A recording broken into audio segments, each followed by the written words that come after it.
Shalom, shalom, giving all honor and praises to the Most High and to His Son, Yahweh Shai.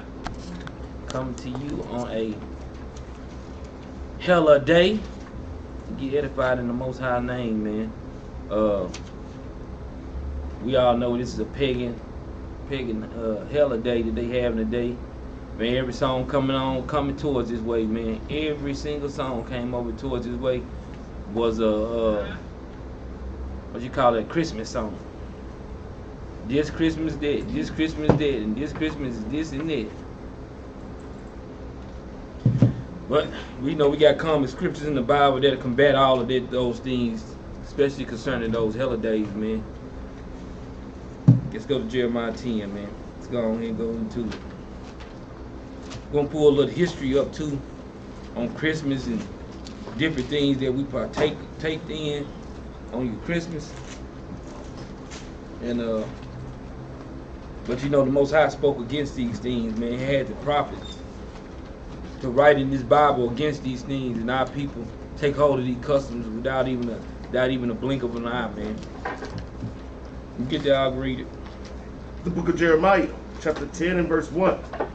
Hear ye the word which the Lord speaketh unto you, O house of Israel. Thus saith the Lord, learn not the way of the heathen. The Most High told us to learn not the way of the heathens, man. Read. And be not dismayed at the signs of heaven. Because guess what? That's what they do. Every time they see anything happening in the firmament, UFOs, they say UFOs. We don't need to be dismayed at it, because we know that we got angels and chariots all around us, man. We ain't dismayed at the signs in heaven. We don't. For the heathen are dismayed at them. So we do know that the heathens are dismayed at these things, man. We don't. For the customs of the people are vain. That's a big part that's going on in this holiday that the Bible's finna break down. The custom of this right here is a vain custom. Read. For one cutteth a tree out of the forest. Read. The work of the hands of the workmen with the axe. They deck it with silver and with gold. They fasten it with nails and with hammers, that it move not. They see, so if you can't see that that's going into a wicked ass Christmas, I don't understand what a person wants to see. They go into the woods, get a tree, and you deck it with silver and gold. Let's go find out what else they did. Let's go to Baruch 6 and 27. We're going back there to Jeremiah 10. Baruch 6 and 27 right quick. See what else they did on these trees. But the Bible be breaking down this thing so much to the T, man. It's so hard to get around these things, man. It's pitiful. Y'all make sure y'all write them precepts down, like on this thing too. When you get there, I'll read that. The book of Baruch, chapter 6 and verse 27. They also that serve them are ashamed. For if they fall to the ground at any time, read, they cannot rise up again of themselves. This is talking going into the tree, man. Those that's doing this Christmas tree, man, doing this Christmas pagan stuff. If this tree fall down on the ground, it can't rise up again, man. Read on.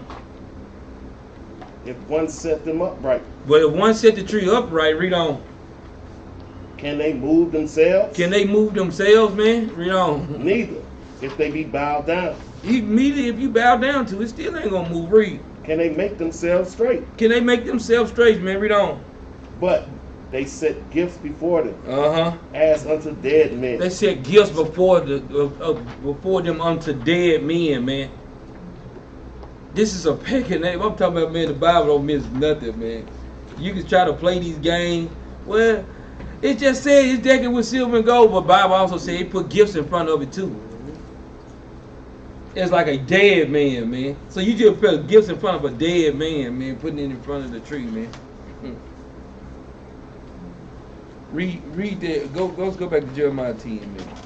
It's mighty funny that the Bible breaks down this stuff so vivid to the point. The book of Jeremiah, chapter 10 and verse 5. That you can't miss it, man. Read, start with verse 4 again. They deck it with silver and with gold. They fasten it with nails Uh-huh. and with hammers that it move not. He said, fasten it with nails and hammer that it move not. That's why I say if you set it up right, it can't move. You bend the tree down, it still can't move. It can't straighten itself out, man. But now, guess what they got? They got it now. You can buy a fake tree, and then you can get a stand for it, so you ain't got to nail it down to the ground so it can stay up. You can just put it in the Christmas in a tree stand, and then stand up on, and you can make it stand up like that. But read on up. They are upright as the palm tree, Uh-huh. but speak not. Then it's the same thing Baruch was saying. These trees can't speak. It can't do nothing, man. It's like a dead man, man. Read. They must need be born, Uh-huh. because they cannot go. Well, they saying they must need be born. They must need to be carried, because they cannot go on their own. Somebody has to go get the tree and bring it into your house. You don't go. The tree don't just walk into your house, man. Read. Be not afraid of them, Uh-huh. for they cannot do evil, nor also is it in them to do good. So neither is to do good, man. These hella days, we know that these things is a custom, some stuff that we should not even partake in, not even a little bit, man. That's right. Let me bring this information out. Go ahead, about this Christmas tree. This is called the two Babylons. This goes into the customs that the Catholic Church does. It literally breaks down everything where it comes from, that they worship and why they do it. And this part is called Christmas and a Lady Day, page 97. The Christmas tree, now so common among us, was equally common in pagan Rome and pagan Egypt. Because all this stuff started before Christ was even born. They was already doing this stuff, man. In Egypt, that tree was the palm tree. So like when they say in verse, what's that? 5. Verse 5 of Jeremiah 10, that they are upright as the palm tree, this is what it's referring to. They used to use the palm tree in Egypt before they even started using the pine tree. In Rome, it was the fir tree. So the Romans started switching to the fir tree. That's how we got to what we're using right now. The palm tree denoting the pagan Messiah as Baal Tamar. The fir referring to him as Baal Berith. So this Christmas tree thing, it's been happening. And it goes into Nimrod. The whole thing is about Nimrod and his marrying his mother. The Yuletime law goes into Nimrod being reincarnated, the tree being his son Tammuz. So all this stuff predates Christ even being here. We understand that Constantine made a deal with the pagans and the Christians to merge their stuff together, and they just said, oh, Christ is born on December 25th. In reality, they doing Nimrod's birthday, which is December 25th, because they worship around the winter solstice. I got another precept. You got Deuteronomy? No, go ahead and bring that. And I'm going to bring out this precept. Go to Deuteronomy chapter 7 and verse 25 to let me back off out bringing out this tree, man. Showing that we've been doing this stuff. We just continue to do the things that pisses the Most High God off by doing the things that these other nations is doing. He's clearly showing us that we're not supposed to be decking no tree with silver and gold. But yet, in this country, it's songs about it, and we take pride in doing it. It reads, Deuteronomy chapter 7, verse 25. The graven images of their gods shall ye burn with fire. Thou shalt not desire the silver or the gold that is on them, nor take it unto thee, lest thou be snared therein, for it is an abomination to the Lord thy God. So when we decking that tree, which is an idol, because these people believe in groves, like if you ever heard of the Bohemian Grove, and even throughout the Bible, they always had their altars around groves. Groves is a bunch of trees, and they believe that spirits is in those trees. So when they take one of those trees and bring it into the house, they believe that they brought one of those spirits into the house, and they deck it with silver and gold, and they're worshiping that thing. That's what they're representing, and that tree is Tammuz. So the Lord is telling us all this stuff. If we see it around us, we're supposed to burn these things. But it even goes into depth in verse 26. Neither shalt thou bring an abomination into thine house. So that tree is an abomination to the Most High God. Lest thou be a cursed thing like it. But thou shalt utterly detest it, and thou shalt utterly abhor it, for it is a cursed thing.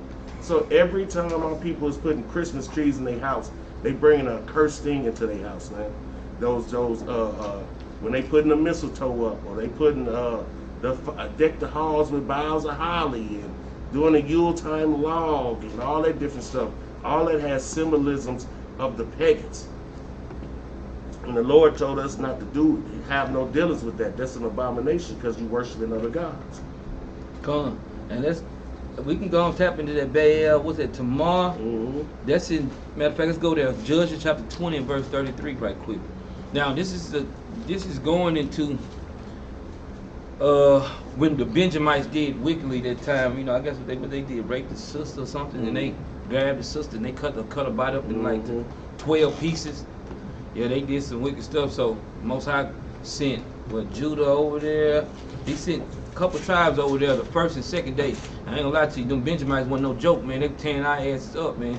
We had to get all the rest of the brothers, the rest of the left go down there so we can tear them up, man. Because them Benjamites wasn't no joke, man. They had 70 valiant men that was left hand that could not miss anything. They was, when they threw a stone or whatever they threw, they was not gonna miss.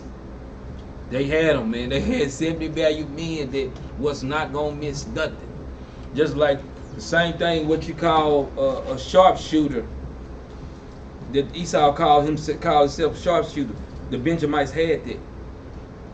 They had sharpshooters. They had the 70 left-hand men that was sharpshooters that could not miss anything.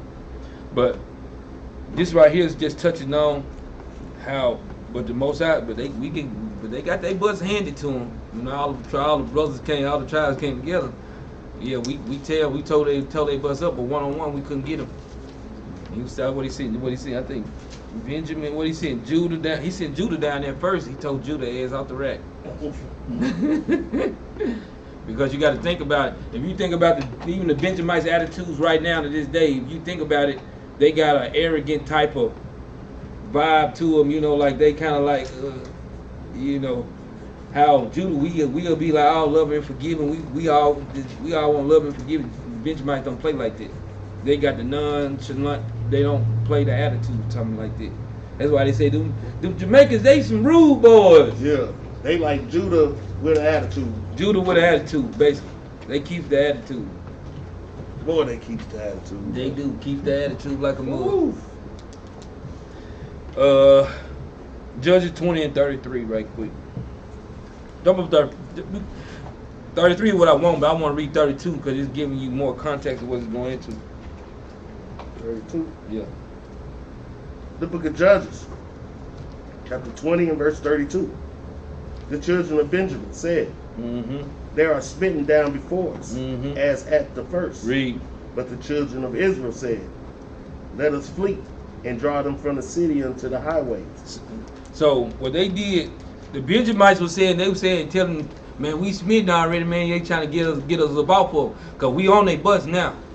Because they were telling, like I say, they just did some wicked stuff already by, you know what I'm saying, doing it to the sister. And then after they raped the sister, like I say, they cut her body up into 12 pieces. Then they turned around here, we had a war with them, and then we was getting our butts kicked. But now they trying to get some stuff to get up out of this thing, man. Read on. And all the men of Israel rose up out of their place and put themselves in array at Baal-Tamar. So they put themselves at array at Baal-Tamar. The same thing what Ak is going into. Because the Baal is going into, it was like a satanic place where they was at, man. Go ahead, Ak. And the liars in wait of Israel came forth out of their places, even out of the meadows of Gibeah. And so it's out of the meadows of Gibeah where they was waiting, because the Benjamites, that was like on the outskirts of their land. And they were like sitting wait. But we draw them out the city anyway. If you read on down, we draw them out the city anyway, and we told they bust up, man. We got the Bible, like the Most High said, with the edge of the sword, man. want to touch on it because I know Ak had brought that up in this book right quick. I'm glad I brought that out because this, like he said, that's a wicked place, and it's just showing you in here the things that they upholding is the wicked stuff out of the Bible. Didn't hold Nimrod. Nimrod means to rebel. Nimrod built Nineveh. He built Babel. Babel is confusion. And when I'm gonna do a class on that, all the names of his cities that he built has a meaning to it, and when you lay it out, it makes some sense on why he did what he did. Shinar, they just wicked cities that he built, and they upheld Nimrod to this day because he was the first one to rebel against the Most High God. He was the first one to bring in paganism, because by him bringing the city of Babel together and bringing all the nations together, and they spoke one language, they had many gods, and he was influencing them just like today, just like Antiochus did, just like today, the one world thought process. We all need to be one. Oh, bring your God. It's okay, bring your God. But the whole time our Bible is telling us it's only one God that we should worship. And just like you say, and it could just like the same thing, like if you look at it, it's the same thing like the Million Man March. Yep. Everybody go out there with their own God. It was confusion, man. You got 1 million men out here, and 10% of them, 30% of them Muslims, 40% of them Christians. Yeah, they Baptists, all kind of stuff, man. Buddhists, they everything, man. Like you say, that's just straight up confusion, man. Let's go to John chapter 10, man. These just quick precepts we going through, man. We got to touch on it what day, because the day we in, we got to touch on it. Before we read that John 10, go into that thing. We going into plantations. Just hold your John 10 and 1. We'll go to the plantations. Christmas on the plantation. This is how our mentality is. We still do the same thing, and the things that we do that we think we can uphold to do it, and you think you're doing right in your own eyes, but you're really doing these things the wrong way. Read that out. You start from the top verse. Right here? Yeah. Read all of it. This is where in history Christmas on plantation. Masters relied on Christmas as a way of fracturing slave solidarity. So he said, well, what I say, it's the tough, man. That's the same thing they do right now. They rely on Christmas to make sure to dictate the money that you spend. They make sure that they have Christmas to dictate the time that they give you. They have Christmas to make sure that, hey, I can know who's keeping Christmas and who's not. They use Christmas as a tactic to make sure that they have us under control. If they see any kind of uncontrol in us, and when they gave us Christmas, guess what they gonna do? They gonna deal with us, man. Same thing they trying to do with us now. They keep giving us Christmas to see what the hell you gonna do. Read that out. As Christmas approached, they threatened to withhold gifts or even cancel Christmas completely. You see that? That's the same thing. Guess what, man? That's the same thing slave masters do. You at your job. If y'all don't do the job that you're supposed to, ain't nobody get no Christmas bonus. That's the same damn thing. You just got to correlate with what's going on. That's the same damn thing. You don't do what you're supposed to do, nobody getting a Christmas bonus. It ain't gonna be Christmas for nobody this year. Now everybody going mad. Man, this nigga better start doing this thing the right way. Now everybody mad at the one dude. That's why I say they use it for a tactic, man. Go ahead, This system of holiday-based reward and punishment encouraged obedience. He said it was holiday-based of what? Reward? Holiday-based reward and punishment. It's reward and a punishment, man. This is crazy, man. Read on. Encouraged obedience. Encouraged what? Obedience. It's encouraged to be obedient. Read. Productivity. Look at it. It's going straight into what we do right now, man. Read. And disunity. and disunity, man. Divide and to conquer, man. Read. Slave owners also waited until the holidays to dismantle families and sell slaves. You see that, man? They waited till the holidays to break up families. Ain't this the same damn thing? Man, my dad ain't never give me nothing for Christmas, man, but here go mama. Because the slave masters say, here go mama. She give you everything. And just think about this. The movie Color Purple. When Oprah Winfrey, after she hit that dude and they held her, she didn't get to see her kids for a long time. What day did they bring her to see her children? Christmas. Like, you ain't gonna go get to see them. You don't act right. They broke her. So she can see her children on Christmas. Out of all the days, it's more special on Christmas. It's crazy, man. Read on. The news that a son, daughter, or spouse was to be sold away often prompted heartbreaking acts of violence, including suicide, this self-mutilation. The slave owners believed that the jovial holiday spirit could smooth the process. See, so they use that's the same thing they doing right now. This probably be the most time of the year that they probably doing more kidnappings right now than they ever did any part of the year, man. COVID vaccine. This is crazy.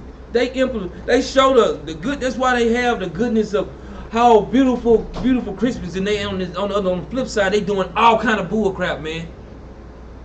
That's what they doing. They showing you the trick on this hand. On this hand, they knocking you out, man. So that's how you keep somebody ass rocked to sleep, man. Read on up. Yet the slave experience during Christmas is more complex than Douglas might lead us to believe. Because he's saying that the mentality of a slave on Christmas is more complex than what people believe. It is. Because people find all kind of ways to try to do something on Christmas. It's something they want to do. They want to do something. Well, I ain't eating no turkey and I ain't doing that. But it's gonna explain to you a whole lot more what people do that we should not do that we do on Christmas anyway. And that's the problem that the Most High got, man. Read on up. Masters might use the holiday to reinforce their control. They use the holiday to do what? Reinforce their control. Because they control. They reinforce their control because the money that you spend in the areas that you can go. Let's think about it. Ain't nothing open today. You can't go shopping and shit that you want to, but I bet you everything be open on the Sabbath tomorrow, though. I bet you everything. That's control. That's control. They make them be like, I work any day. I just want to be off on Christmas. I just got to be off on Christmas so I can see my kids open their toys. Man, that's garbage. That's garbage, man. Especially when you done got out of that, you willing and able to work on Christmas and you wishing somebody call you to go to work because you know that it's garbage. Mm-hmm. Ain't no special feeling that come with Christmas. Mm-hmm. And when we all live in reality, it ain't nothing but a bunch of bull crap. Because you got people that's spoiled. You got people that's unappreciative. You got people, oh, they ain't even what I wanted. You got people with all kind of attitudes on Christmas. I remember more fights on Christmas than any damn thing. Because they encourage you to get drunk. Somebody gonna get drunk. Somebody gonna act stupid. And then they gonna say, what they gonna say? You ruined Christmas. No, it was ruined when you did it. For real. For real. Read on. Watch this though. To reinforce their control, but slaves use Christmas in their physical, psychological, and cultural resistance to slavery. So, the thing is, every terrible thing that they use, what's the same thing just like this. They call you a nigger. We say nigga. We want to reverse the thing to make it good for us. So whatever terrible thing that they did, we said, no, well, we're not doing that because now we're using this Christmas as being something good and something pleasant. But it's not. Christianity. This is not. That's a perfect example. Yeah. Christianity. Our Lord and Savior, that's our Lord and Savior. Y'all forgot that they came over here and put the sword on us with Christianity? We just forgot all about that. That they conquered this place with Christianity. In the name of the Pope and the Vatican, they came and conquered us. And we right along with the same stuff that they conquered us with. And we said, well, we just doing it for the kids. You causing your child to walk through the fire because you doing it for them? No, that's hate. No, we're gonna that's touchdown next. Read on. No, it's gonna be not next book. It's gonna be shortly though. Read on. On the most basic level. So now this is the most basic level. Not going so complex. Now we finna touch on the most basic level of things that people do on Christmas that they should not do. Read that out. Christmas allowed slaves to endure the rigors of slavery. So if this allowed you to do because you know it was hard all year, but now it's Christmas time. Now you can take a break. Yeah. Now, same thing now. You worked hard all year long. Now it's Christmas time. You can take a break. But watch how they do on your break. This is to control your time, and this is to control the things that you do. This is what the slave owners does to see if you still in that spirit. Read on. Even Douglas mentioned that Christmas meant gifts of food and clothes. Gifts of food and clothes, because that's what we normally do. After the kids grow up after the toys, you're going to give them some toys and you're going to give them some clothes. Then you stop getting them toys and just give them straight clothes and they eat food. It's training. It's training your children up to do this stuff, man. Read. Slaves took advantage of the free time. They took advantage of the free time to do what? Tending to their gardens. Read. Hunting for wild game. Because hunting for wild game, guess what Esau is? This right here is deer season. If anybody didn't know anything about hunting, deer season started what? November. Started November when the Thanksgiving started. So deer season started during Thanksgiving, and it goes on through. Read. And crafting items for trade. So he was crafting items for trade, really. But now we ain't crafting items for trade. We go in the store and we buying these things now. And we're not tending to God. We go into the store and we buying these things. But this is the part we need to get it. Read that out. Slaves also embrace Christmas for its psychological benefits. Because now it's psychological benefits. This is the psychological benefit that it's going to. Read. They traveled to neighboring plantations. They traveled to what? Neighboring plantations. So when you see people coming and going to these different, now I got time to go home to go see mama. I got time to go home to go see my brother. Ain't this, they doing the same damn thing that they doing right now. Guess what? And some of these people want to come to go see you too. You in this walk down, these people want to come to your house to see you. They doing the same damn thing. Hey. This is the same mindset of a slave. This is the mindset of a slave. And then sometimes we fall into not understanding the things that we do, man. The slave owner wants to see who still sleep, if I can keep you asleep, or if your ass is woke. That's why it's so hurtful that, ooh, I can't believe you're not doing Christmas. I can't believe it. But they tried. That's what the thing is. They tried right here in the stores with all the Christmas songs to see if you're gonna be in the spirit to buy something. You get in your car, they get the Christmas songs in your car, and then they try to have you singing. That's what they do, man. They play this stuff so much. It's like what that movie is. They had they tricked the dude to go into the casino. Everywhere he went to, they had like a slot machine, or they had like a slot machine noise. Then they showed the 777 everywhere, and then he finding money. So he just feel like the luckiest man in the world until he end up going to the casino. That's the trick. Just think about it. You drive down the street, you see Christmas decorations everywhere, and then not only the people do it, the city do it.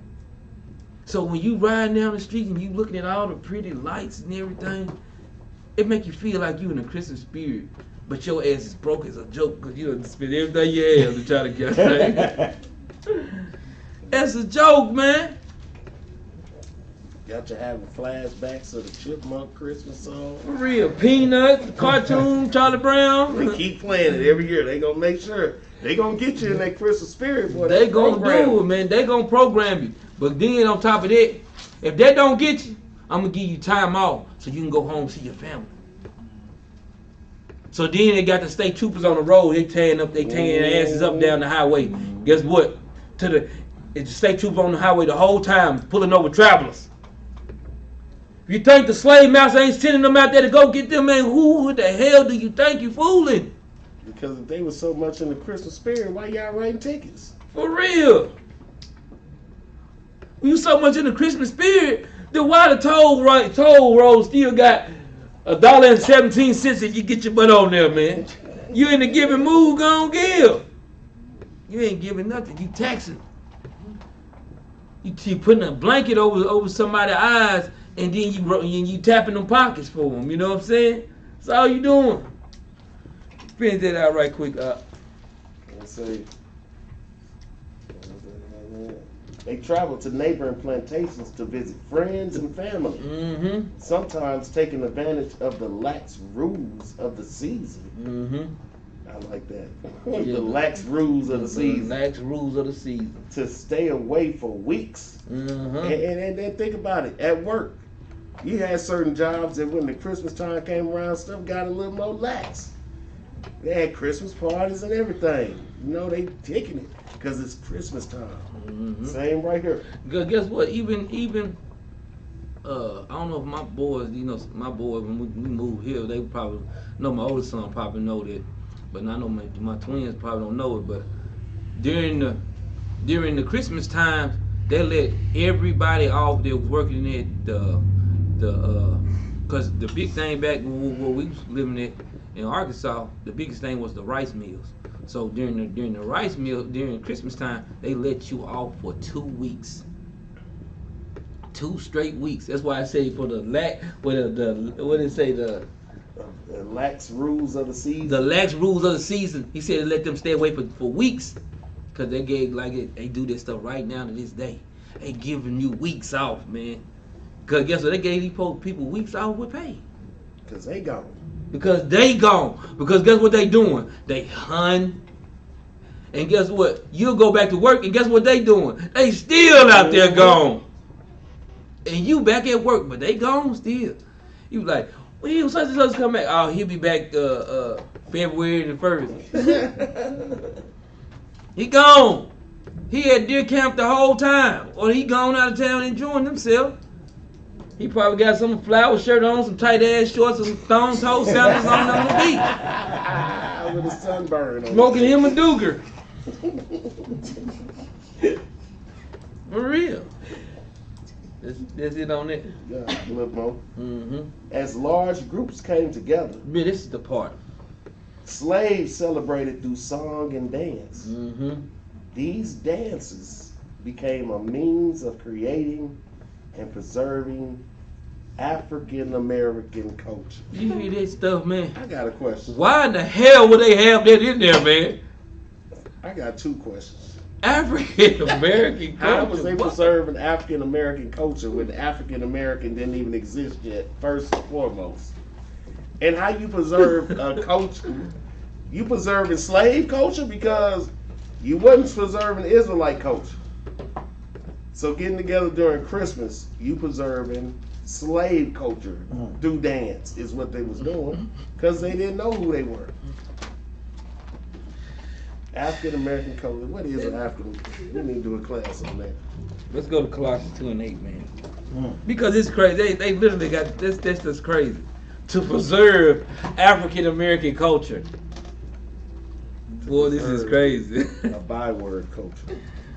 Like we got like African American, like we got this culture that our ancestors gave us, man. The African American culture. Being slaves. Being slaves. Yeah. Because you know what's funny? That's the culture that they say we got. Because when you go and they have they got what you call it what you call that class for the African American class? The African American studies. African American studies, a history class, African American. They have us dated back to the 1600s. We don't go past it. We never go past the six. Why do the Native Americans never go past the 1600s? And why does the African Americans never go past 1600s? Why? This is the far as our stuff go, and we can't go no further. And then, do you notice they always tell us to let slavery go, right? Mm-hmm. And it be black people who say this. African Americans can't let slavery go because African American is a slave thing. Real, man. We Israelites, we superseding slavery. We are letting slavery go. We just reminding you that we still in it. They still live in slavery because if you're doing an African American culture, just think about it. Every leader in the African American culture that was set up by the white man, including Frederick Douglass, who his daddy was white. And when you go down through the NAACP, straight Edomites set that up. When you go down through the civil rights movement, Edomites saw through that. You know what I'm saying? So when you look at the African American culture, the only people that they gonna raise up is the ones that's gonna be leading us down, being assimilated to this country. That's the African American culture. See, Israelite culture don't coincide with African American culture because Israelite culture is to be separate from this nation and from Babylon. So when they say y'all need to let slavery go, no, y'all need to let it go because y'all live in a African American culture, which is a slave culture. Yep, and that's a slave mindset and a slave mentality, man. Yep. Yeah, read that Colossians 2 and 8 right quick. The book of Colossians, chapter 2 and verse 8.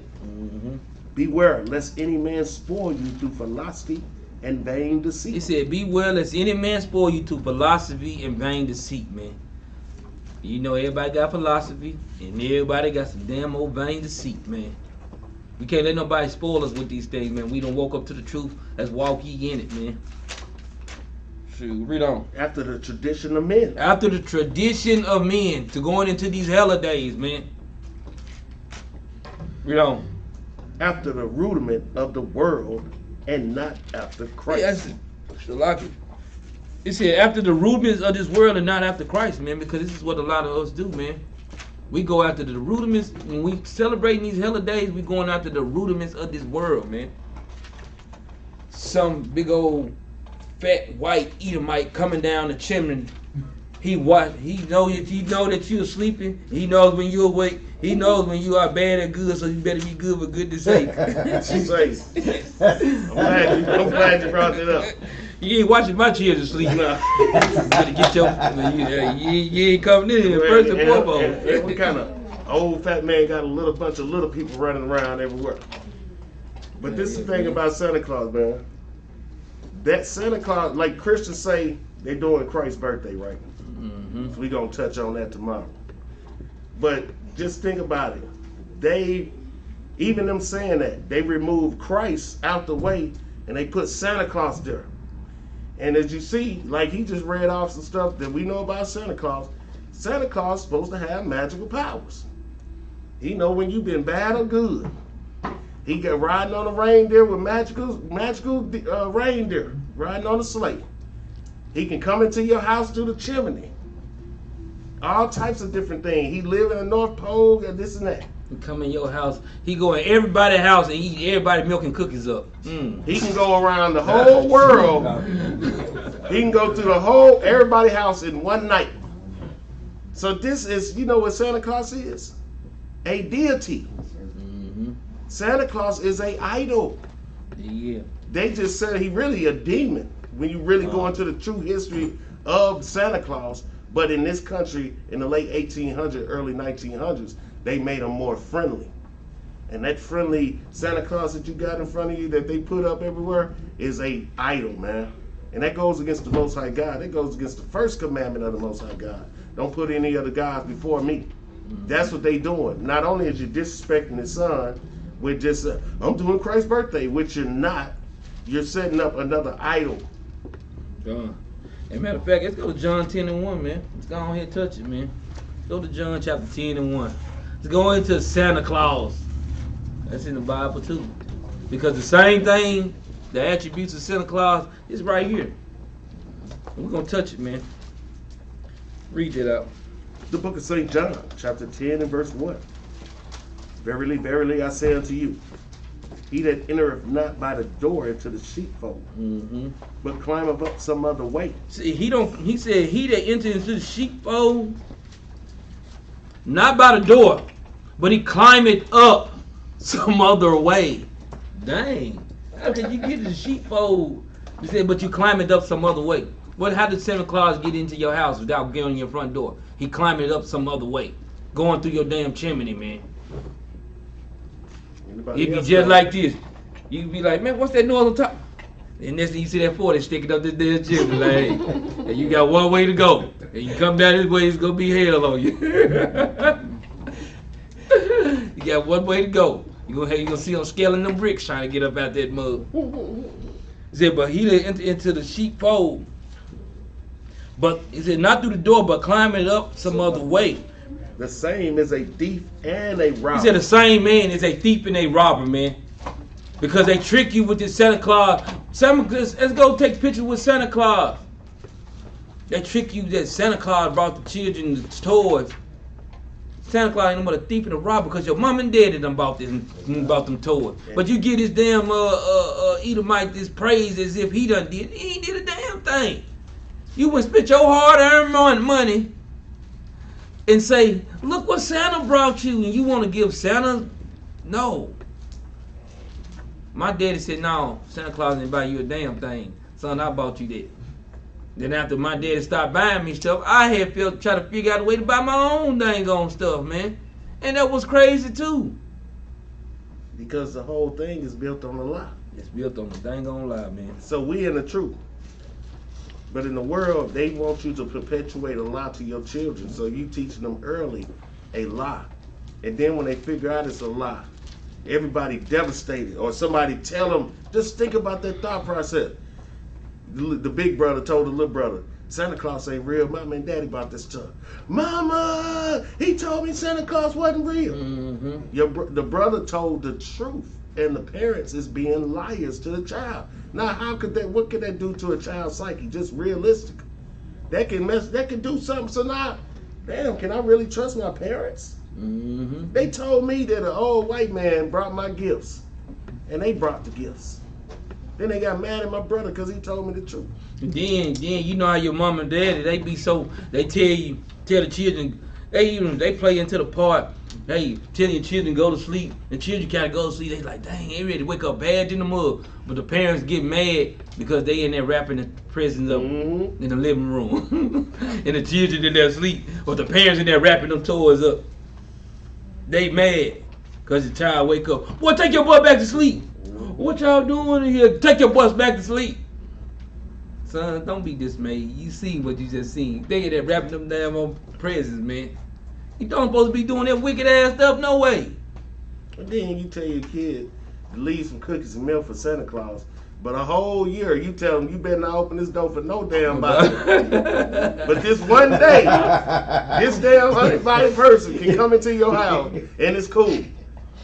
So anybody come up looking like Santa Claus, your child, come on in, Santa. He said, oh, okay. It's complete foolishness. He said, well, I ain't had to climb through the roof that time.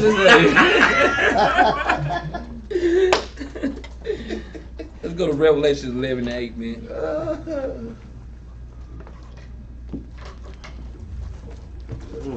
That's it, man. You like you say, that man just walk up in there. Say, oh yeah, man, you go on in there, go sleep, son. I gotta take care of everything, take care of the rest. See, your PlayStations and all kinds of stuff be gone at your house. Read it. The book of Revelation, chapter 11 and verse 8. And their dead bodies shall lie in the street of the great city. So now, this is going into thinking on a spiritual aspect. It said that dead bodies going to be lying in the streets of the great city. This is going into the same thing of going into the Christian origin of what we're going in right now, because we want you to think on the spiritual aspect of this. Read on.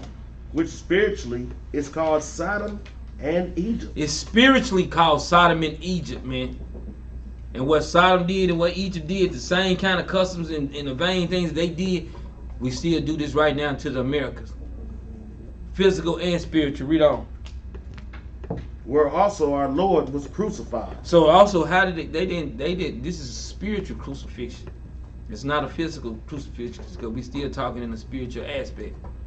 How did they crucify Christ? Tell them Christ is Christian. I mean, Christ is born on December the 25th, knowing that it's a dang all right. Saying that Christ was a so-called Edomite, knowing that this was the damn gonna lie. Saying that how the biggest thing you can keep on just bringing up is how could you change the whole image? You not just made him a Edomite, you changed the whole image and everything. You ain't just ain't say whitewash. No, you changed the whole face, whole body. Let me get that precept real quick. The book of First Maccabees, chapter 3 and verse 48. And laid open the book of the law. See, our book is telling us they did this. We don't even have to guess. We know they did it, but we got confirmation. And laid open the book of the law. What's the precept? They didn't get it. First Maccabees, chapter 3 and verse 48.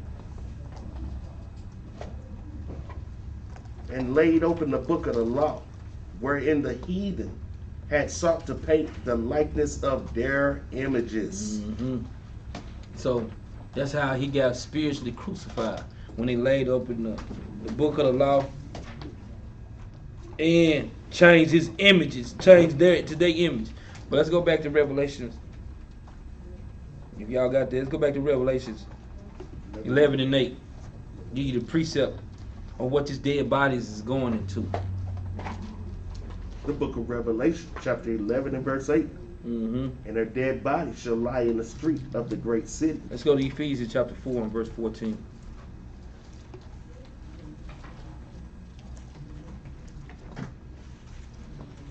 Now this is going into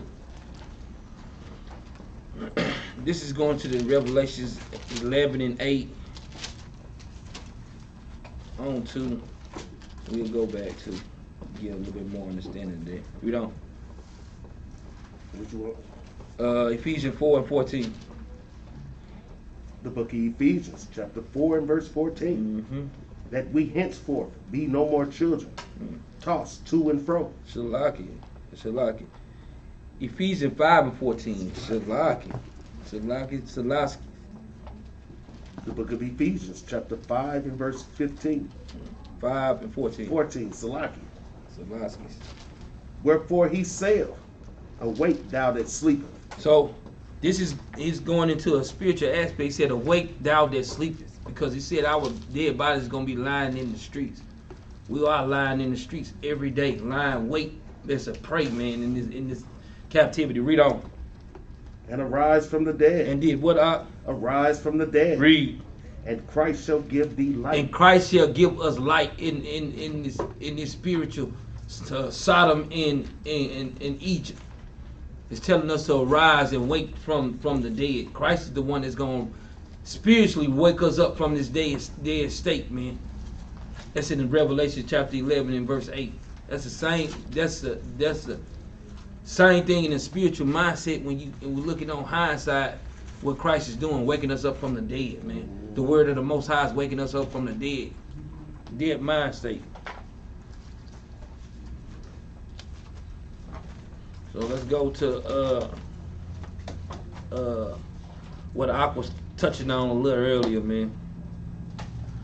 The children.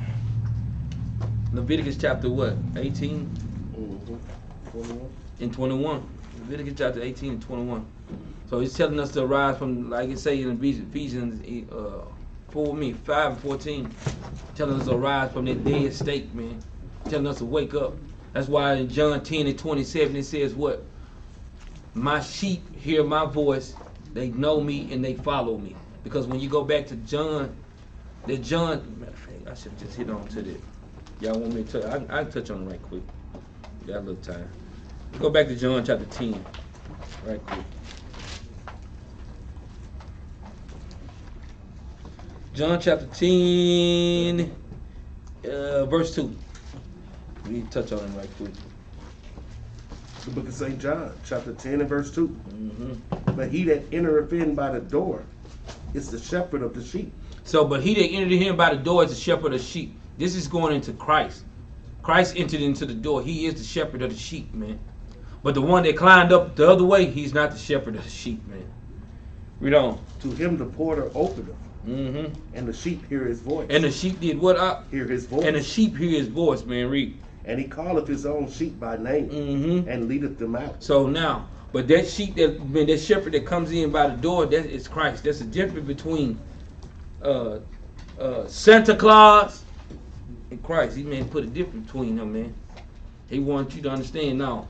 The ones that I'm opening their ears up out of the dead state in this Sodom and Egypt, those are the same ones I'm rising them up in the last days. And then think about it, Doc. They literally want you to believe in Santa Claus. Literally. But you're supposed to be believing in Christ. That's why I brought up them replacing Christ with Santa Claus, because they want you got to believe in him. That's why they get mad when you break that up with the children, because they want you to believe in Santa Claus. They don't want you to believe in Christ. Mm-mm. Mm-mm. They don't want you to believe in Christ. Because the thing is, you know, they told you just like this. You should keep Christmas because that's Christ's birthday. And then all of a sudden, why they don't never talk about this being Christ's birthday again? Yeah. Because when you got older, it wasn't about Christ's birthday. What it was about? It was about, well, I'm just doing it for the kids. You was a damn fool too. Leviticus 18 and 21 right quick, all right.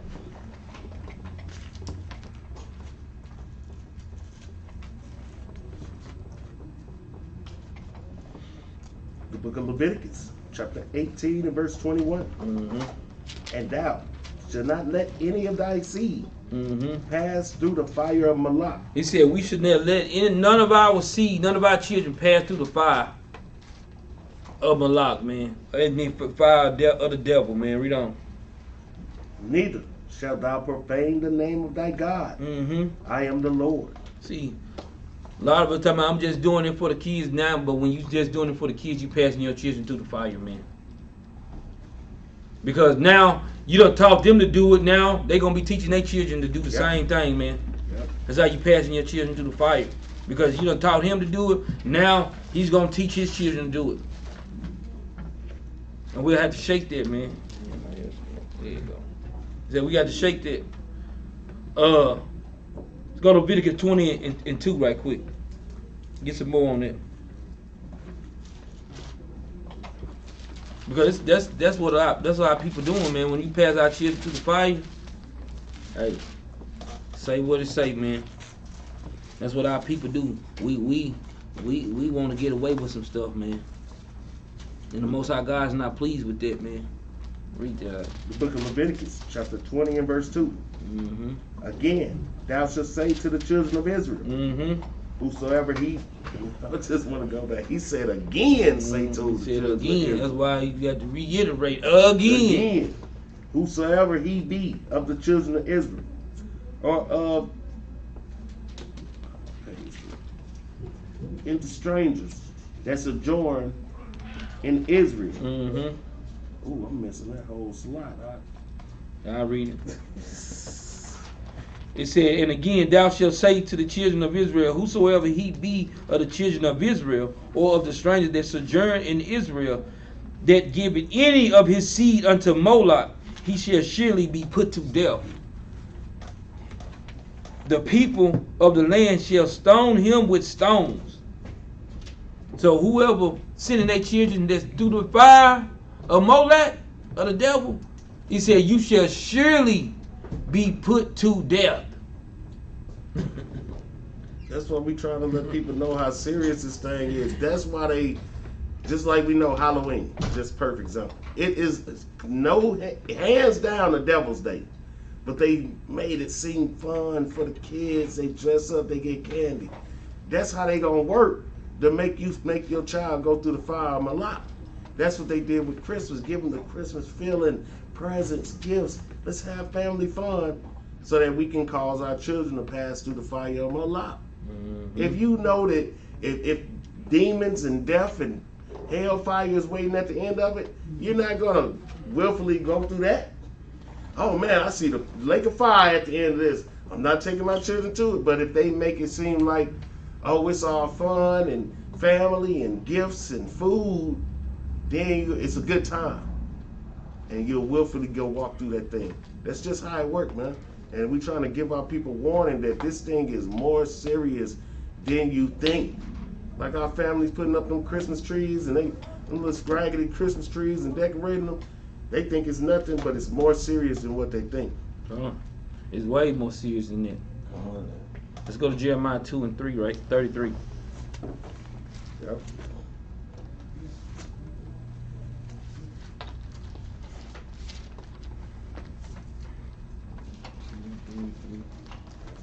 The book of Jeremiah, chapter 2 and verse 33. Why trimmest thou way? Why trimmest thou thy way to seek love? See, because a lot of times, man, it's just my kinfolk, man. I got to go see them, man. But why do you got to see them? You can see them any time of the year. Why you got to go? Why you got to see them this time of the year, man? Why you got to wait for Christmas Day to do these things, man? But some of us get on these things sometimes, even in this truth. We trim our ways, man, to seek love, man. Because I want my children to come around, or I want my brothers to come around, my sisters and my mama. Man, I ain't celebrating, they just coming around. But these are some of the customs that we was doing that we should not take hold of these customs, man. And when you seeing people doing that, that's why when you see some of when you see us in leadership, or even some of the brothers and sisters, we rebuking brothers and sisters because they doing it, because you going off. When you see people doing it, they're going off. Well, that's just my brother, man. He came in town, man. Or it's just I just wanted to go down. You going off. You see him any other time of the year, you going off, man. And I literally had to get this in my mind, like, damn, that is going off. So I ain't got no other time to go see my people, but this time. No, you're going off. That's going off. It's going off like a mug. Because we can't trim our ways to seek love, man. We can't do it. Scriptures say what they say, man. We don't know. Therefore, hast thou also taught the wicked ones thy ways? So, because if you do that, now you teaching somebody else to do the same thing because you did it. Because you know better. You don't trim your ways. You know what? Now, guess what? You start talking to them about the Bible. And guess what? Now they feel like what you doing right. Well, I thought he knew the Bible, so hey, you know, saying she knew the Bible. I thought they knew it. So now when you doing it, they like, well, shoot, you got away with it. You doing it. I should be able to do that too. How you gonna be able to? As judge not, at least she be judged. What manner of judgment you put on somebody, you gonna meet the same thing. So you can't be able to tell somebody about this Bible and tell somebody about this word, and then you not doing it. It don't work that way. That's why I said now they see what you doing. Now you taught the wicked ones to do your ways, the same ways you doing. Jump up to verse 7 now. Jeremiah chapter 2 and verse 7. And I brought you into a plentiful country to eat the fruit thereof. Because the Lord brought us into this, out of the northern kingdom, to a fruitful country. They had plenty of food and stuff over here, man. Even when he sent us to the land of milk and honey, man, to our homeland, he brought us in there to plenty of food, man, for us, man. Plenty of food. It's nothing more pleasant in the world, according to Ecclesiastes chapter 7, than somebody to eat and drink and be merry. Read on up. And the goodness thereof. But when ye entered, though, read on. Ye defiled my land. And made my inheritance an abomination. And this is what the Lord said. I gave you all these blessings all year long. Now you're going to wait till a day like this, the day that I told you not to do anything, and you defiled yourself with this, man. You defiled my heritage. You defiled the land. You defiled everything I gave you, because it clearly said in Jeremiah chapter 10, do not do these things. Don't He said that they customs and everything that they bring forth in it is vain. We don't. The priest said not. Mm-hmm. Where is the Lord? So now, but guess what? He can go in them wicked ass churches. The priest say, where is the Lord? Because they don't put the Most High in this. They put them wicked ass pastors. They gonna tell you the wrong damn thing, man. Read. And they that handled the law knew me not. Read that again out. And they that handled the law knew me not. The people that's supposed to be teaching these Bible, they don't even know the Most High, man. Read. The pastors also transgressed against me. The pastors of the Bible transgressed against the Most High, man. Read. And the prophets prophesied by Baal. They prophesied by the devil was speaking through them, man. Read. And walked after things that do not profit. And walked after the things that did not profit us, man. And it's something we can't be trimming our ways for these things, man. Read. Wherefore I will yet plead with you, saith the Lord. The Lord said he gonna plead with you, man. The Lord said he gonna plead with you. Hey, scripture say what they say, man. Read. And with your children's children will I plead. And with your children. Hey, brothers and sisters, they have to, man, look at, man. You going off like that, you have to deal with this, man. You got to deal with this, man. Read. For pass over the isles of Chittim, and see, and send unto Kedar, and consider diligently, and see if there be such a thing. So he said, he tell him, man, pass over Chittim and go to Kedar. See if there's any such thing, man. Because the Lord is kindled against us, man, because our people is doing something that he told them not to do. All these customs, guess what? All these things that we get into, we can't be digging into these things, man. We don't know. Has a nation changed their God? Has our nation changed their damn God? The Lord said, did y'all change y'all God? He talking directly to us. Did you change your God? Read. Which are yet no gods? He said there is no God. That's why he went at the tree. That's why he went at Santa Claus. That's why he went at all these different pagan things that people. Baal. That's why he went at all these idols. Said, man, he asked some things. The children of Israel, that's why he say the shepherd comes straight in through the door, and the sheep hear his voice, man. Read on. But my people have changed their glory for that which doeth not profit. Because when you celebrating Christmas or you giving it to any of them pagan customs that they doing, it does not profit you, man. It does not profit you, man. We can go and tap it. We can stretch out some more, boy. We can go and get a couple questions right quick if you want. Yeah, let me hit this one right quick. Go ahead. This is the book of 1 Corinthians chapter 10 and verse 21. This is for people who in Christianity or people even in Israel who think that you can slide over here with your family and do a little Christmas. But I'm an Israelite, though. It's just family time. This is what the Lord said. I read. Bring it out. 1 Corinthians 10 and 21. The book of 1 Corinthians chapter 10 and verse 21. Ye cannot drink the cup of the Lord and the cup of devils. Ye cannot be partakers of the Lord's table and the tables of devils. We can't do that, man. That is tempting fate. Because Christ said, yeah, he have you either be hot or either be cold. Because if you lukewarm, he's going to spew you out his mouth. Revelation 3 and 15, man. Read the next one out. Verse 22. Do we provoke the Lord to jealousy? Are we stronger than he? Because that's what we doing when we putting a dang old white Santa Claus up or a white Jesus up, talking about we doing Jesus' birthday. Or we just doing it for the kids. We provoking the Most High God to jealousy and to anger because we're worshiping other gods. We can't be doing that, Israel. We got to stand firm on what we believe, what we've been taught. And the Most High God told us our high holy days that we need to do. So all this family day can go for another day. It's 360 days in a year. Why does it have to be Christmas? Why does it have to be Thanksgiving? Why does it have to be those days? But our people want to do that, but they don't want to keep the Feast of Tabernacle. They don't want to keep the Feast of Dedications. But they want to keep Christmas. You got anybody online that got any questions? Oh, people, if anybody got any questions? Anybody got any questions? Online, Facebook, YouTube, Classroom. Classroom.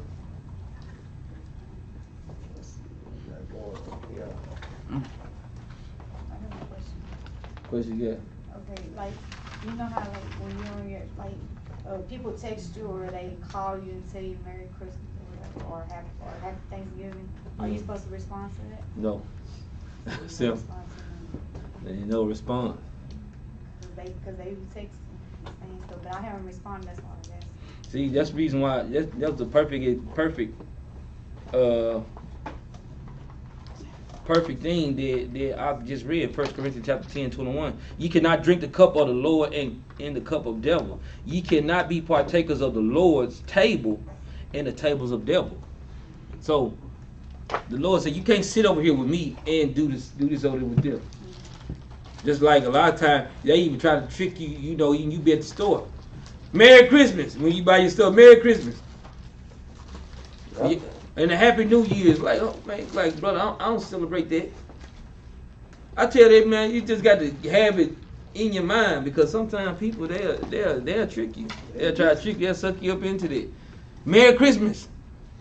Merry Christmas? We know like I know, I'm Mr. Tree Thrower, I'm just saying. What you got, Doc? Well, like the sister said, you know, when they text you or call you and tell you Merry Christmas, should you just tell them, hey, I don't celebrate that? I'm gonna tell you at first. If you keep on doing it, I'm gonna check you, and then I'm not returning it anyway. But if they don't know, which everybody with me know, but I'm gonna let you know, bro, I don't do that. And then hopefully it'll open the door for me to explain why I don't do that. But if you want to be persistent about it, then I'm gonna have to shut you down.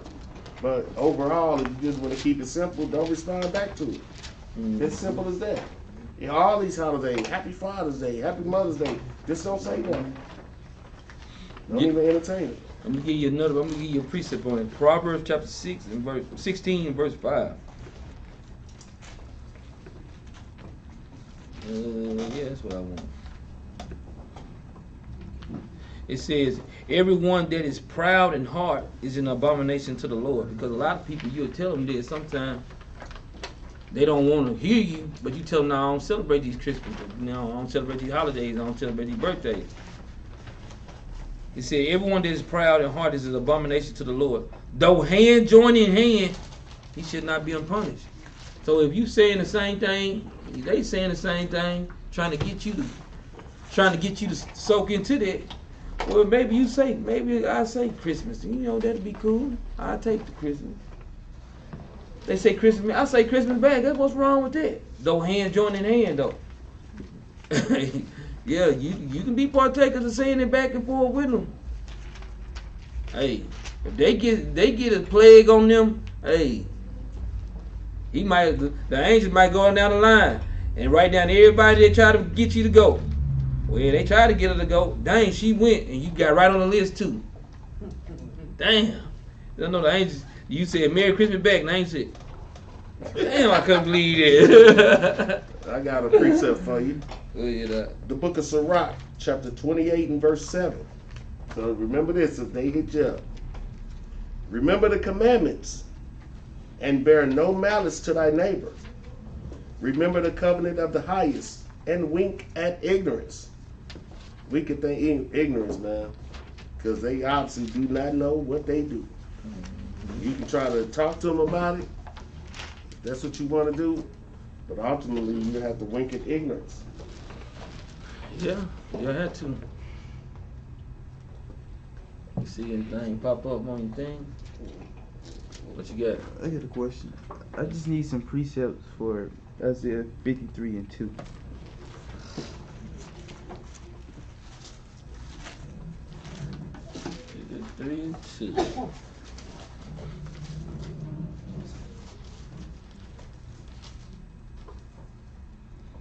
Just read it out. You need me to read it? Yeah, you can read it. The book of Isaiah, chapter 53, verse 2. For he shall grow up before him as a tender plant, and as a root out of a dry ground. He hath no form nor comeliness, and when we shall see him, there is no beauty that we should desire him. So who you think that's going into? Christ. Christ. And let's see what we gonna get out of that. Let's see.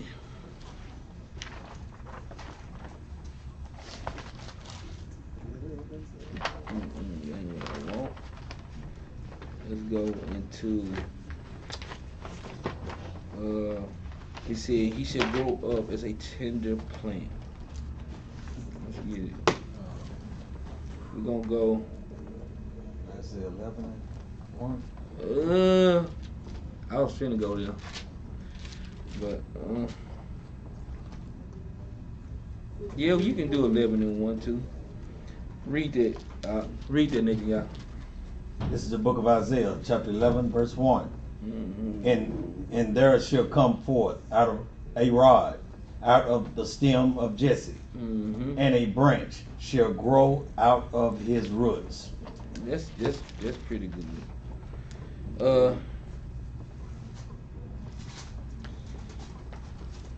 Should be excellent.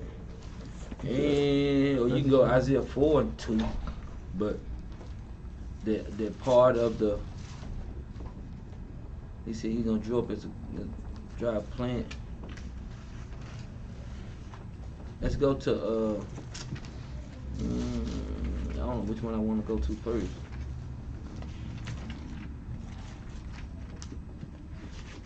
Yeah, because that was a good precept. That was a good precept. I don't know. I might go to this one. Philippians 2. Go to Philippians chapter 2. And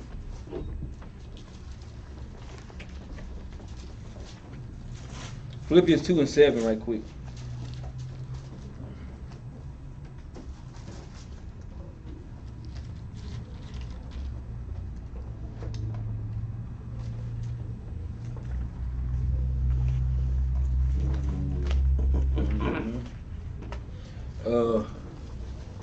Read it, Joe.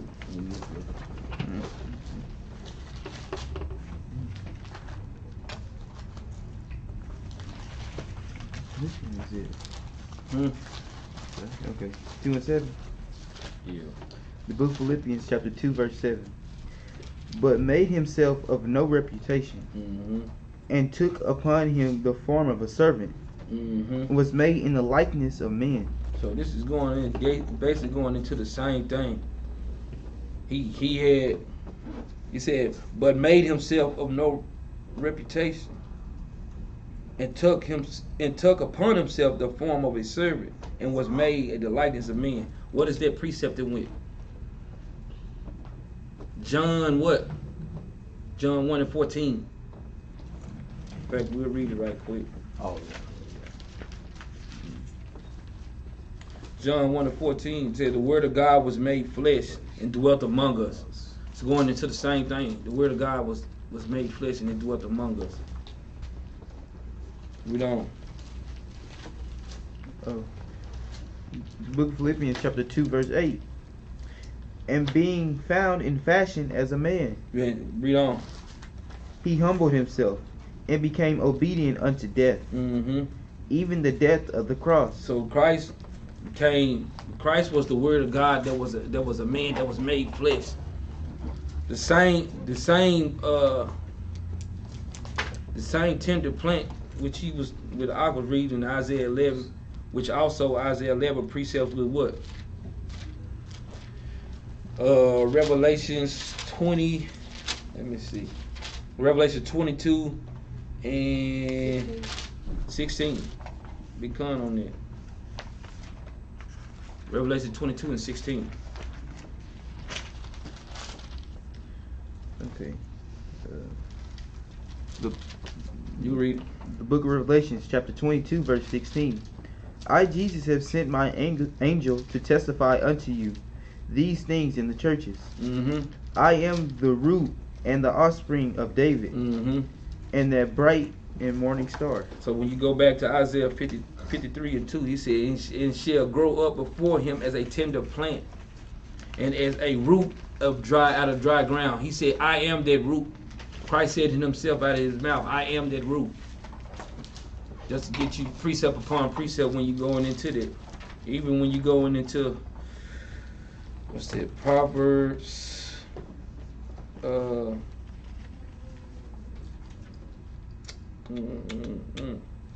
it's going to look too, I don't want to take it too far off of it.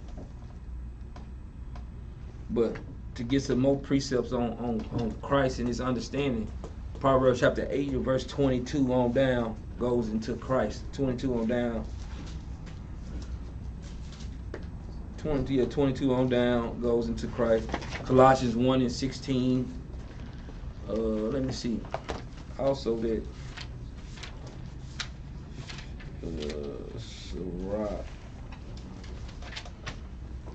Sirach chapter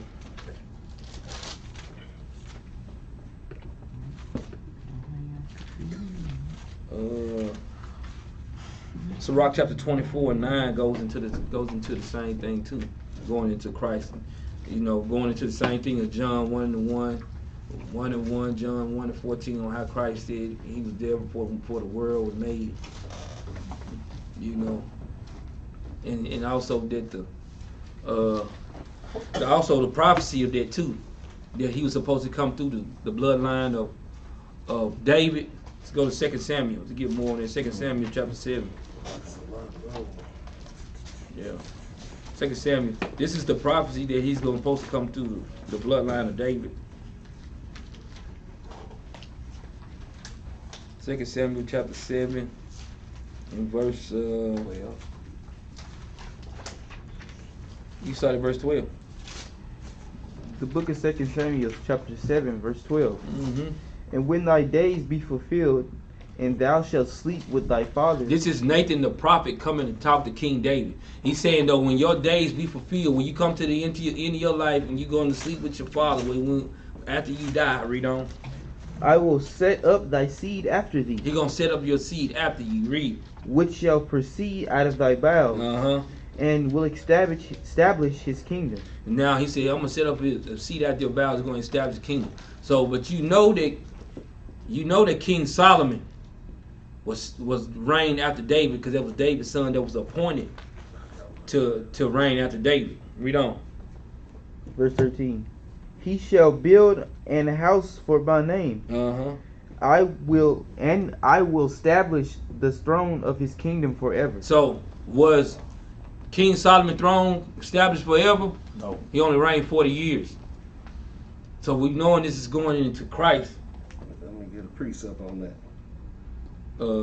Yeah, go ahead. Get Zechariah chapter 6 and verse 12 and 13. And y'all, when you get finished, we're gonna go back. Hold y'all precept.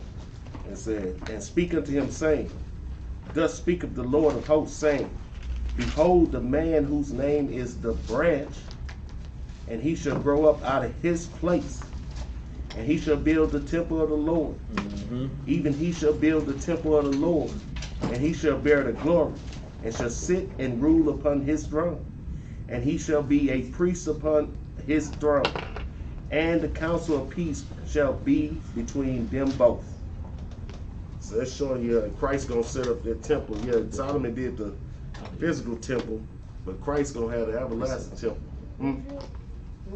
Zechariah chapter 6 and verse 12 and 13.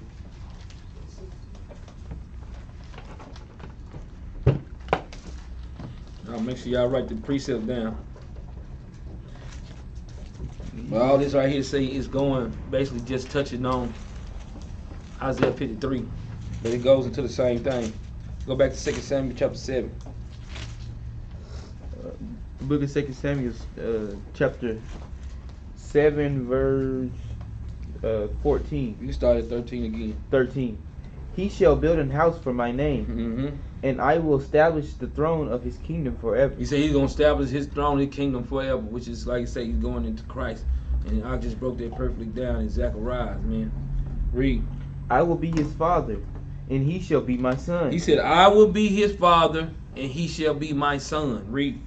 If he commit iniquity, Mm-hmm. I will chasten him with the rod of men. So, but if he commit iniquity, he gonna chasten him with the rod of men. Read. And with the stripes of the children of So, men.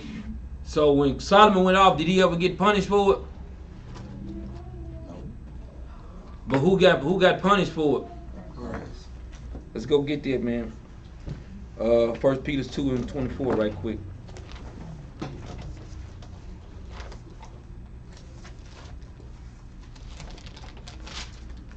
1 Peter 2:24. The book of 1 Peter, chapter 2, verse 24. Mm-hmm. Who, verse 24, who his own self bare our sins in his own body on the tree, that we, being dead to sins, should live unto righteousness. Mm-hmm. By those stripes you were healed. See, by whose stripes ye were healed. So with the stripes of Christ came and took those stripes, man. Because guess what? They'll let you know who Solomon was. Was Yahushua too. Sometimes them things go a little bit above his head. Let's go back to 2 Samuel. I'm show you something in there too. 2 Samuel chapter 7 and verse 14 again. Verse 14.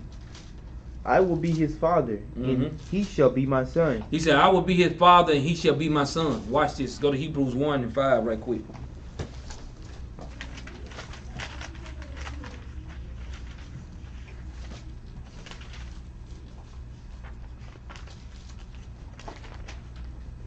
The book of Hebrews, chapter 1, verse 5. Mm-hmm. For unto which of the angels said he at any time, Thou art my son, this day I have begotten thee. And again, I will be unto him a father. And Hold up. Y'all missed that, didn't you? He said, and again. First thing, let's go back to 2 Samuel. I don't know if think y'all heard that. Read 2 Samuel 7 and 14. We're going to remix it. Verse 14. I will be his father, and he shall be my son. Let's go back. Verse 5. For unto which of the angels said unto me, Thou art my son, this day I have begotten thee. And what? And again, I will be unto him a father, Mm-hmm. and he shall be to me a son. He said, again, you should be to me a father. Again. That's what goes over Christian heads sometimes. Again, you should be my father. I should be your father, and you should be my son. But right then in 2 Samuel, he was calling you. He said, no, to him, he's going to be my son, and I'm going to be his father. But now in Hebrews, he said, and again, I should be his father, he should be my son. Read on. Verse 6. And again, when he bringeth in the first begotten into the world, he saith, and let all the angels of God worship him. So what is that going into? So this stuff kind of goes with folks' head. The first Adam was who? Adam. Was who? Christ. It's Christ. It goes into regeneration, man. But that goes on, like I say, that goes. Let me give him a little more on that. You know, Go to Let me get a Psalms. little Go to meat Psalms chapter 72. Just to ram it back off of Solomon and Christ. I don't know what y'all Bibles look like. Under mine, it say a psalm for Solomon. Yes, sir. What's the second Adam, Christ, or the first one? first.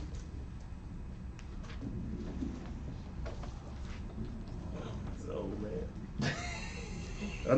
Under my Psalm 72, it say a psalm for Solomon. Anybody got that under there? So this is David doing a psalm for Solomon. Now we gonna read into it. It say, "Give the king thy judgments, O God, and thy righteousness unto the king's son." Because this one thing we know, David knew the difference between the Most High and Yahushua and what was going on.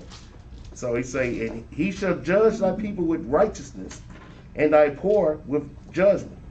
The mountains shall bring peace to the people, and the little hills by righteousness. He shall judge the poor of the people, and he shall save the children of the needy, and shall break in pieces the oppressor." Now, this is supposed to be talking about Solomon, right? Solomon had 40 years of peace while he reigned. So when would Solomon have to break in pieces the oppressor? That's the first thing. They shall fear thee as long as the sun and moon endure throughout all generations. Hold up. Solomon, he ain't still living. He ain't lived throughout all generations. So this got to be talking about somebody else. So we keep reading. He shall come down like rain upon the mown grass, as showers that water the earth. In his days shall the righteous flourish, and the abundance of peace, so long as the moon endureth. He shall have dominion also from sea to sea, and from river unto the ends of the earth. Did Solomon have that? He was wise and great, and he had a lot of things going on, but this is on another level right here. Verse 9. They that dwell in the wilderness shall bow before him, and his enemies shall lick the dust. Now, ain't this starting to sound a little more familiar? He say, and they that dwell in the wilderness shall bow before him. Who is going to take somebody in the wilderness? And he going to plead with us. And he say, and his enemies shall lick the dust. The kings of Tarshish and the isles shall bring presents. The kings of Sheba and Seba shall offer gifts. Yea, all kings shall fall down before him. All nations shall serve him. Now, who is this sounding more like? And it's going into what Ak was bringing out about that regeneration, man. This ain't no joke. You just got to know what you're looking at. Let's get some more. Let's go to Baruch chapter 3. Shit. Let's go get some more. 3 and 36. Right? Yeah. We go to Christ, but we love talking about him anyway. But we go there all day long. 3 and 36. Before we go there, I'm going to read this verse 17. No, I'm going to read 14 just to put a cherry on top. He shall redeem their soul from deceit and violence, and precious shall their blood be in his sight. And he shall live, and to him shall be given of the gold of Sheba. Prayer also shall be made for him continually, and daily shall he be praised. That's in Zechariah.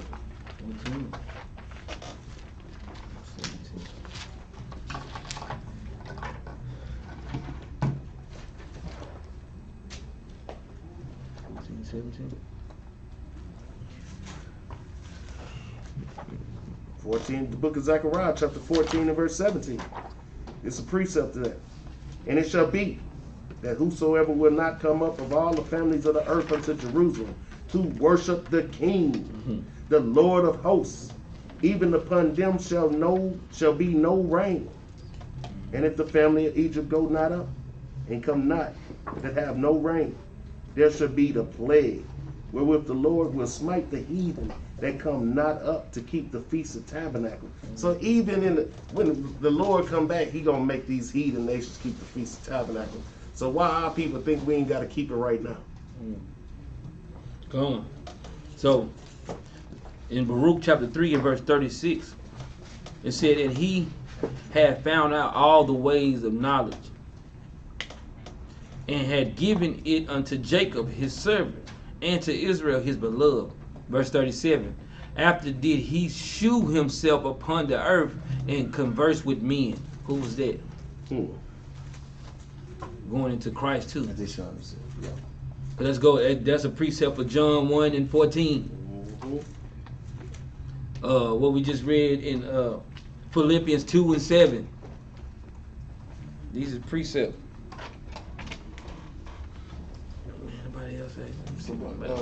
Sister Terry asks, in reference to Matthew 24 and 20, what is the significance of praying that our flight be not on the Sabbath day? Is it just because it's the Sabbath day, or is it more to it? No, because we're supposed to be rested on the Sabbath. Just like even when the art of war, guess what? Our custom is that we didn't fight at night. We're supposed to do all our work in a day. But what they did, was when they, like, say when they wanted to go to war with us, what they did was some of them would come at night and fight us. We couldn't fight them back. But the what's called the Maccabees got tired of it, man. What was that? The Maccabees? Yep, I got it right here. They got tired of them because we couldn't fight them on the Sabbath. We couldn't fight them on at night. So why you think he said when he said we lay wait until the morning? Why you think all these battles they tell you that we lay wait until the morning? So because at night we didn't do anything. I got Go a ahead. precept. It's 24 and 20, right? Yeah, when Christ is giving the warning. Mhm. This is the reason why. The book of First Maccabees, chapter 2, and verse 30-4. But they said, we will not come forth, neither will we do the king's commandment to profane the Sabbath day. So then they gave them the battle with all speed. Howbeit, they answered them not, neither cast they a stone at them, nor stopped the places where they lay hid, but said, let us die all in our innocency.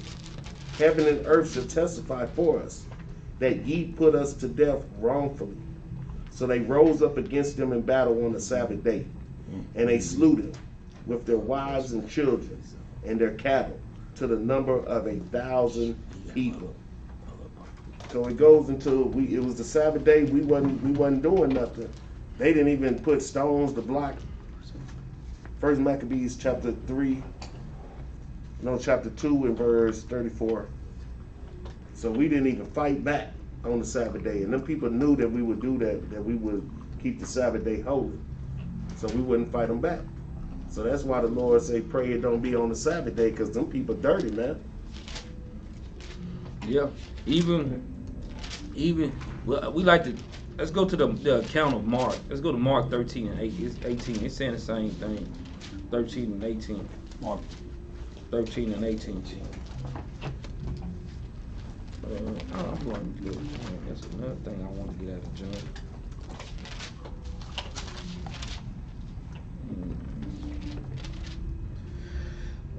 Said the book of Mark chapter 13 and 18. He said, pray ye that your flight be not in winter. I'm going to read down some more though, to give you better context. For in those days shall be affliction, such as was not from the beginning of the creation which God created unto this time, neither shall there be.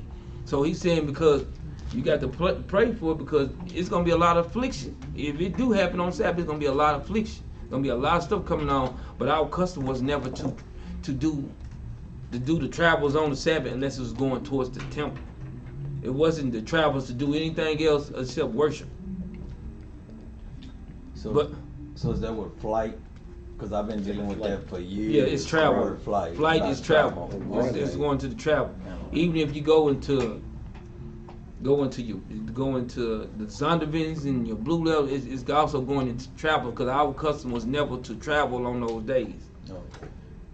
On the Sabbath day. Even why you think even in the wilderness, what's that in Exodus? When they showed, it was at Exodus when I'm trying to get this precept in John, but Exodus they showed in Exodus when the Most High God was giving out manna, he told him to get enough for the day, and that you didn't have to go out on the Sabbath to get it, because the Sabbath is supposed to be for rest. It's supposed to be holy and separate from all day. So we're supposed to be rested on the Sabbath, giving unto worship. You see what I'm saying? Because when Christ came on saying, he gave us the better understanding of what we're supposed to do. We're supposed to go to worship, or we was able, just like if a brother had his oxygen or something that fell in the ditch, we can help his brother, hey, so his oxygen and stuff wouldn't die, we can help him go and get it out. Because things happen on the Sabbath. Right. But Christ tells us to pray that we don't have to try to do no travel, because hey, you might just perish in that day too. It's something in John I wanted. What you pulling up? You got something over there going? I just got a couple of precepts, but some we already covered. You already covered. Oh, okay. And that's 72. Look and see if you got any more questions. Yes,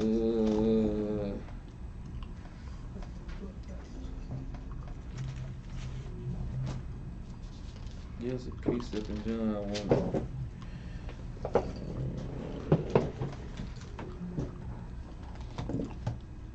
Something in John I want. You get that. I'm gonna give y'all another precept. Go back to Psalm 72 and 9 right quick.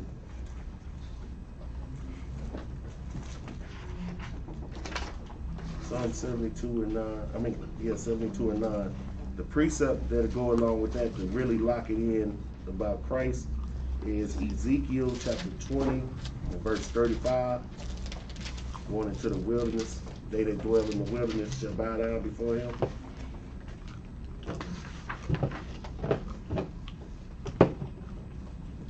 And when you go over to Ezekiel 20 and 35, we can give you the explanation.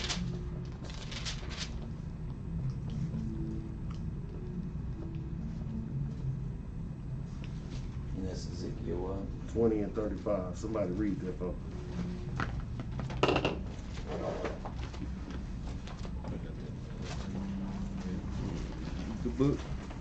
The book of Ezekiel chapter 20 verse 35.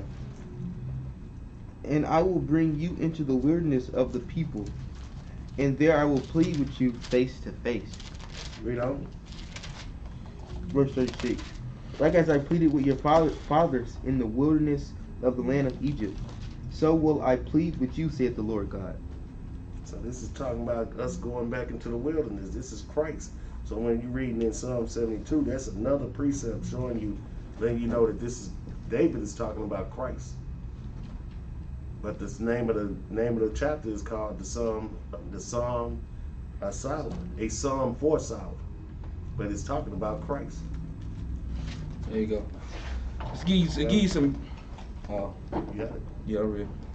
Give you some better understanding of the Matthew's chapter 24 and 20. Let's go to John 9 and 9 and 4 right quick. It says, I must work the works of him that sent me while it is day. The night cometh when no man can work. It said the night cometh when no man can work. Because this was like our custom. We didn't during the night. That's when we did our resting. Even when we was in Jerusalem, when we shut the gates at night. That was the time that we rest. Precept, Psalms 104 and 23.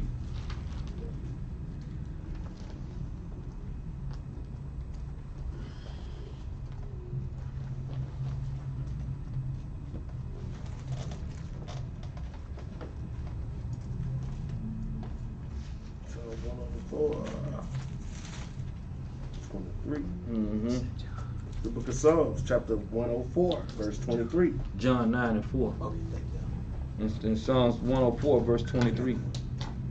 Man goeth forth unto his work, and to his labor unto evening. Unto evening. That's when man stopped their work. Unto evening. It's when we stop the work. That's how we were supposed. We got up in the morning, we did our work, and then the evening came, we rested. Even to give you more. Now I just want to tap in on how we did really. Our custom really was supposed to be working in the. Our custom really was supposed to work in the day, and we rested in the evening. Even like I say, even when we was in Jerusalem, that's what we did. But let's go to Hebrews chapter 4. Now this is finna tap into what sister's asking about. Hebrews chapter 4 and verse 3. It says, you finna read. The book of Hebrews, chapter 4 and verse 3. For we which have believed do enter into rest. So guess what? Even the New Testament talks about the Sabbath day and how we supposed to be rested, man. Read.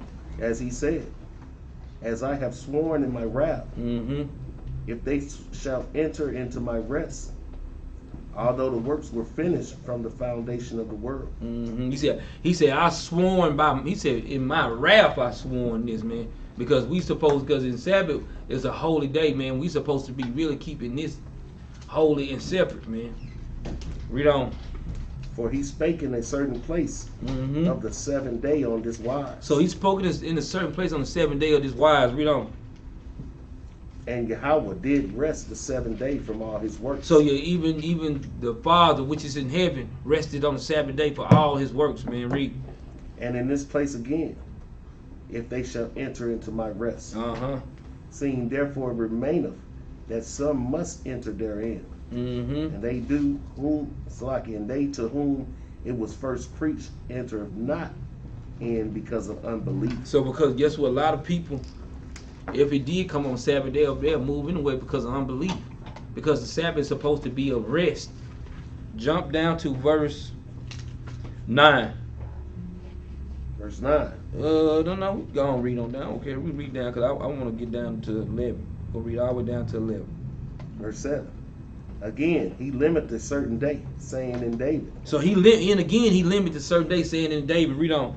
Today, after so long a time, Mm-hmm. as it is said, today, if ye will hear his voice, harden not your hearts. Read. For if Yahushua had given them rest, then would he not afterward have spoken of another day? So guess what? If Yahushua would have gave you a different day than Sabbath to rest, would he not spoken of another damn day? And even going into Christmas too. Yeah. If we were supposed to be doing Christmas, you don't think the Most High God would have put it in our feast day? Say what it say. He would have commanded us to be doing that. He didn't have no qualms about listing in Leviticus what days he wanted us to do. Mm-hmm. So he wouldn't have no problem putting there, yeah, do my son's birthday. But he didn't do that. He did. Read on. Verse 9. There remaineth therefore a rest to the people of God. So it remained to the rest of the people of God because Sabbath is supposed to be holy. That's why Christ said he don't know how the Father gonna do on it. He said, but you better be praying that it ain't the Sabbath because hey, you supposed to be rested. Don't let him come back and now you not resting on the Sabbath, man. Or not doing the work, man. Read on. For he that is entered into his rest, Mm-hmm. he also has ceased from his own works, Mm-hmm. as Yahweh did from his. So guess what? He said, he that entered into his rest, he also ceased from his own work as the Most High God himself did himself. Read. Let us labor therefore to enter into that rest, lest any man fall after the same example of unbelief. So unless you fall out the same examples of the unbelievers, so hey, you better be. And the unbelievers say, I worship God on all days. All right. I worship God every day. Be like, all right, God dang it. That's what the unbelievers say. But the Most High said, keep the 7th day holy. All that extra stuff, he don't know what you're talking about. But do what I told you to do. God. I just wanted to kind of tap in on it at 24/20. Shoot, man, we ain't got no more questions, man. Yeah, man. You got nothing on yours? Well, good. Well, with that, hey, we say shalom with it. Bro, bring it along. Thanks for y'all tuning in, man. Hey, I think we're gonna probably start doing a little bit. I like these questions, Q&A. We can start doing more Q&A. Maybe with brothers and sisters start reading during the week. I know that's something we need to start tapping into for real. Brothers and sisters start reading during the week. They got any questions, start bringing forth the questions, man. We go through scriptures, man, and start answering these questions for people to get edified, man. We got class on Monday night, Tuesday night, Wednesday night, Friday evening, and on the Sabbath morning. Thank you, brothers and sisters, for tuning in. Like and share and subscribe to the page, man. Don't be opening Christmas presents today. No Christmas present. Or you get this arrow pointed at you. We're going to end this with the book of Isaiah, chapter 58 and verse 13. And it reads. I got it. It says, It goes a little something like this. the book of Isaiah, chapter 58 and verse 13. If thou turn away thy foot from the Sabbath, from doing thy pleasures on my holy day, and call the Sabbath a delight, the holy of the Lord, honorable, and shall honor him. And shall do what? And shall honor him. And shall do what? And shall honor him. not doing thy own ways, nor finding thy own pleasure, nor speaking thy own words. Read on. Then shalt thou delight thyself in the Lord, and I will cause thee to ride upon high places of the earth, and feed thee with the heritage of Jacob thy father, for the mouth of the Lord had spoken it. The Most High said, keep my day holy. Don't you take any pleasure in it for yourself. Don't do your own thing. Don't speak your own words. Call it a delight for serving the Most High God. That's how we need to do when it comes to the Sabbath. And with that,